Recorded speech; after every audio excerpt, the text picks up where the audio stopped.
नमस्कार, ये आकाशवाणी शिमला है। प्रादेशिक समाचार शशि चौहान से सुनिए। पहले आज के मुख्य समाचार। प्रधानमंत्री ने पीएम किसान सम्मान निधि योजना की 8वीं किश्त की जारी। कोरोना महामारी के खिलाफ लड़ाई में किसानों के योगदान को सराहा। मुख्यमंत्री ने सभी उपायुक्तों को कोरोना संक्रमित मृतकों के अंतिम संस्कार में उचित प्रोटोकॉल सुनिश्चित करने के दिए निर्देश।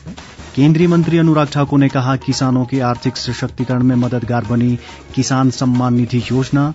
और देश सहित प्रदेश भर में सादगीपूर्ण तरीके से मनाया गया ईद उल फितर का त्योहार। कोविड मरीजों की संख्या फिर से बढ़ रही है, इसलिए सभी श्रोताओं से अपील है कि कोई भी कोताही न बरतें।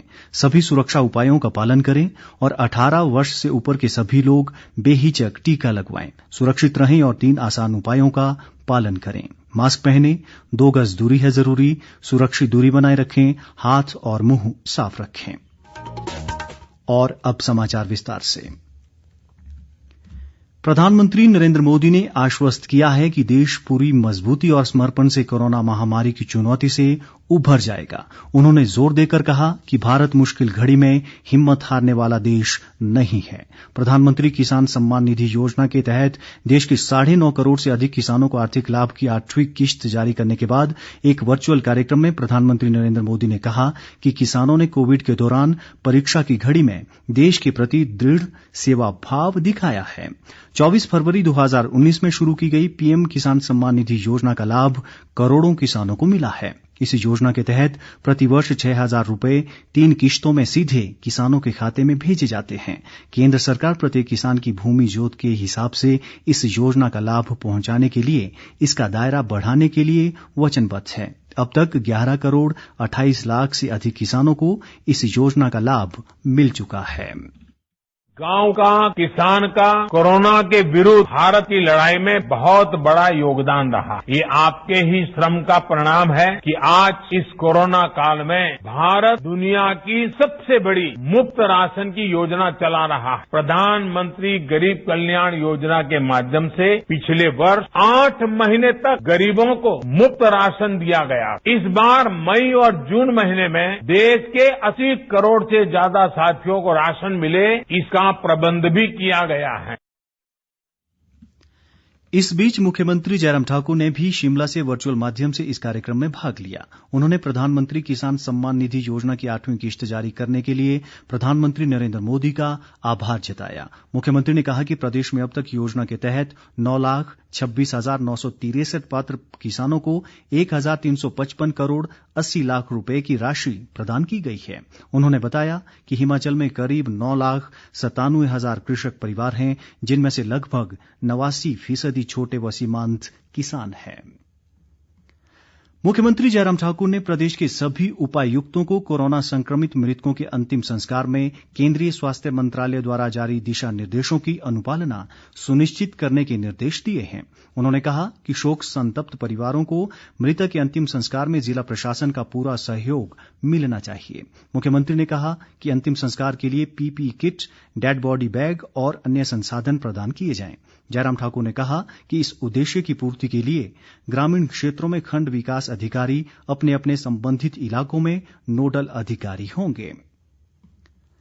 केंद्रीय वित्त व कारपोरेट मामले राज्य मंत्री अनुराग ठाकुर ने कहा है कि प्रधानमंत्री किसान सम्मान निधि योजना किसानों के आर्थिक सशक्तिकरण में मददगार बनी है। उन्होंने कहा कि देश के लगभग 9.5 करोड़ परिवारों को किसान सम्मान निधि की 8वीं किश्त जारी कर प्रधानमंत्री ने उन्हें कोरोना काल में एक बड़ी राहत दी है।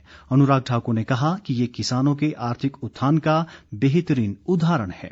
उन्होंने कहा कि प्रधानमंत्री किसान सम्मान निधि योजना से साबित होता है कि केंद्र सरकार किसानों की हितैषी है और उन्हें बिचौलियों से छुटकारा मिला है।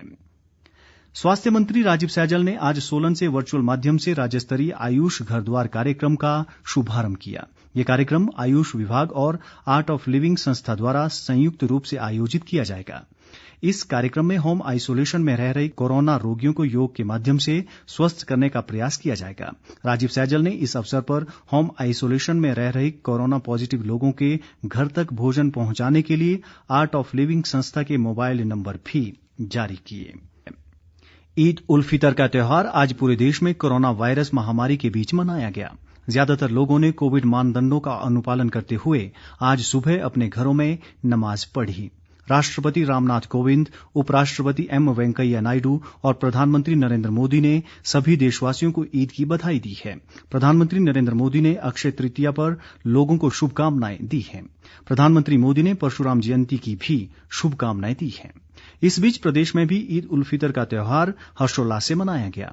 मुस्लिम भाइयों ने घरों में ही नमाज पढ़ी। राज्यपाल बंडारू दत्तात्रेय और मुख्यमंत्री जयराम ठाकुर ने प्रदेशवासियों को ईद की बधाई दी है। जनजातीय विकास मंत्री रामलाल मारकंडा ने कहा है कि लाहौल स्पीति जिले में कोरोना की स्थिति से निपटने के लिए 14 वेंटिलेटर स्थापित किए गए हैं। उन्होंने जिले में सामुदायिक स्वास्थ्य केंद्रों और प्राथमिक स्वास्थ्य केंद्रों का निरीक्षण किया और प्रशासन को ऑक्सीजन युक्त बिस्तरों की उचित व्यवस्था करने के निर्देश दिए। मारकंडा ने कहा कि कोरोना पर नियंत्रण पाने के लिए घाटी में प्रवेश करने पर कोरोना टेस्ट अनिवार्य किया गया है। शिमला प्रेस क्लब कोरोना से जूझ रहे पत्रकारों और मीडिया कर्मियों को आवश्यक दवाइयों की किटें उपलब्ध करवाएगा।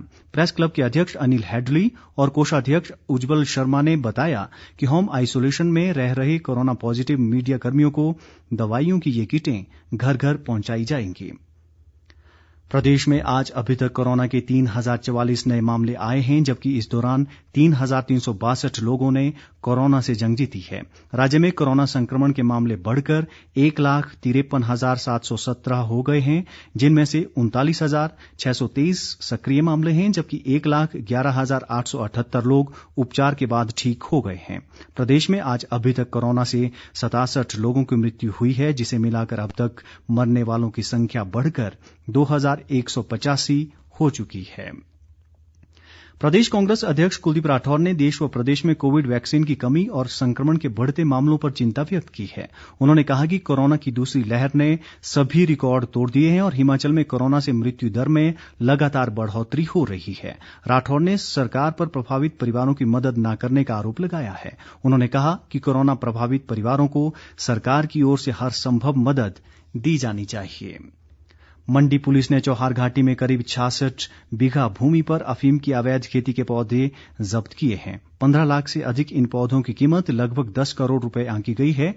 एसडीपीओ पधर की अध्यक्षता में एक विशेष टीम का गठन कर इन पौधों को जब्त किया गया है और इस संबंध में अब तक 4 मामले दर्ज किए गए हैं और जांच जारी है। समाज सेवी संस्था उमंग फाउंडेशन जुब्बड़हट्टी एयरपोर्ट के समीप सायरी पंचायत में कल रक्तदान शिविर लगाएगी। संस्था के अध्यक्ष अजय श्रीवास्तव ने बताया कि मुख्यमंत्री ने सभी उपायुक्तों को कोरोना प्रोटोकॉल के अनुरूप रक्तदान शिविर लगाने की अनुमति प्रदान करने को कहा है। अंत में मुख्य समाचार एक बार फिर। प्रधानमंत्री ने पीएम किसान सम्मान निधि योजना की 8वीं किश्त की जारी। कोरोना महामारी के खिलाफ लड़ाई में किसानों के योगदान को सराहा। मुख्यमंत्री ने सभी उपायुक्तों को कोरोना संक्रमित मृतकों के अंतिम संस्कार में उचित प्रोटोकॉल सुनिश्चित करने के दिए निर्देश। केंद्रीय मंत्री अनुराग ठाकुर ने कहा कि किसानों के आर्थिक सशक्तिकरण में मददगार बनी किसान सम्मान निधि योजना। और देश सहित प्रदेश भर में सादगीपूर्ण तरीके से मनाया गया ईद उल फितर का त्यौहार। समाचार समाप्त हुए। नमस्कार।